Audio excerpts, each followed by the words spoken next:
Over on the west coast it's rugged, windy and here, soggy. I've been invited out for a bit of bog trotting, looking for some of the fastest and most challenging wild game we have, the snipe. This time I've trusted the beautiful Benelli 828U to my good friend Daniel to have a go with, and I'm going to be trying to film these speedy birds as they spring up from the grass. The irony of this is, Daniel is a professional cameraman and I'm a professional shooter. Maybe we haven't thought this one through. Here you go. And again. And again. Go. Go. The season for snipe runs from September the 1st to January the 1st, and right now it's early October, so we're at the beginning of the season. Snipe are a migratory bird and tend to head this way later in the winter. It's a wee bit early for migratory birds, but Ireland is one of the few countries where the snipe winter here and breed here. So England, Ireland, Scotland and Wales, parts of Norway, northern France have a lot of breeding populations that can also winter here as well. But you know, we obviously get all the snipe flying south from Iceland, the Faroe Islands and Scandinavian countries as well, push this way. So this early in the season we're likely to be just bumping into Irish birds, and later on then we'll see the higher numbers when migratory birds land, you know. Do you like Irish birds? Prefer farm birds. Don't put that on it. Snipe spend most of their time on the ground between the long grass in these quagmires, and with their excellent camouflage and small size they're almost invisible. So it's essential to have a well-trained dog to help sniff and flush them out. We're using Bracken, and she's an expert at this sort of hunting, even though she's heavily pregnant at the moment.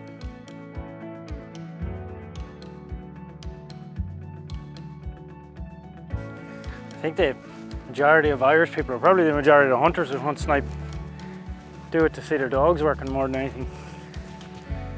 Every time that dog stops or looks like it's going to come on point, it's as good as it gets for me. Like, it's just really exciting shooting.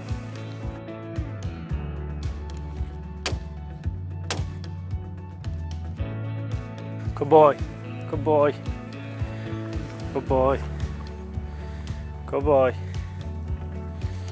good boy, atta boy, good boy. There you are, first bird of the season.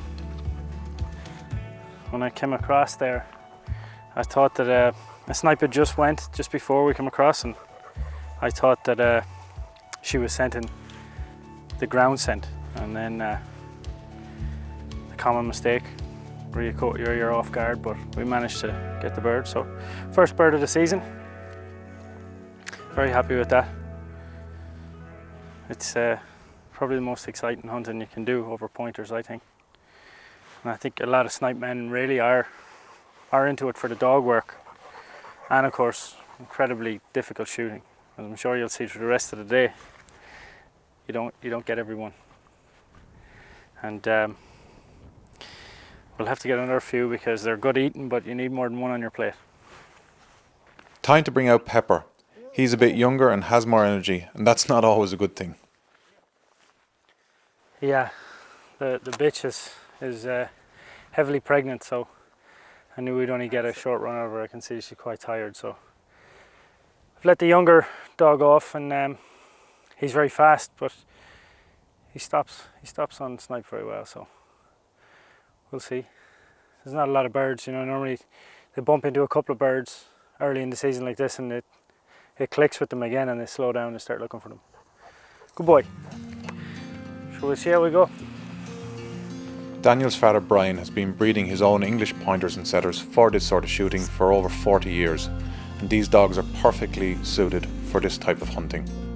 The idea is these dogs quarter the ground with the wind in their face until they smell a snipe. Then they set, indicating where the bird is. The shooter comes in behind the dog and they walk forward together slowly until the bird flushes. This gives the shooter the best opportunity to make a clean kill.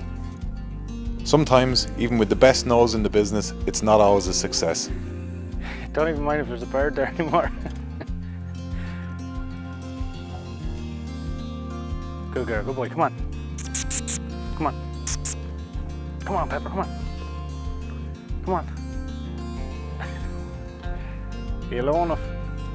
Come on. Good girls. Good boys. Easy, easy, easy. It's back on something again. I'd say that's possibly ground scent. You can see when they're wagging the tail, they're not sure, and it's normally ground scent rather than air scenting the birds.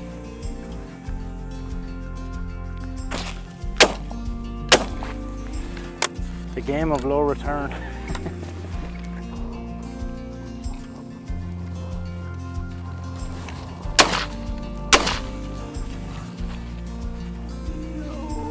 This is my first time using the Benelli 828, and it's very light. Like, that's one major advantage when you're walked up shooting of any kind. You know, you're carrying the gun more than you're shooting it, and you wouldn't know you have this in your hands. And I mean, it's lovely to shoot. Very low recoil off it. I tend to get recoil in the face, so this this rubber removable pad on the top helps with that a lot. But I didn't feel it as normally when you're shooting birds, you never really feel the recoil anyway. But I think it's a sweet gun. Been hunting snipe all my life, and something I'm very passionate about. It's definitely one of the most sporting birds you can go after. The bag numbers are normally low, but it's more about seeing your dogs working.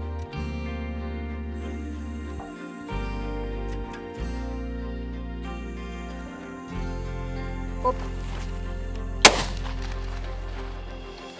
I think the tradition in Ireland really was, it's sort of not that efficient cartridge-wise for the amount of food you get out of it, so it's easier to shoot a slow pheasant than lose a lot of cartridges trying to shoot these. But I mean, as far as dog work is concerned, and then if you get a few of these, it's as good as it gets hunting-wise for me anyway. And as you can see by the dog work, I mean, it's just the most exciting shooting to just stand and look at them, even if there's no bird there. So there's the payoff.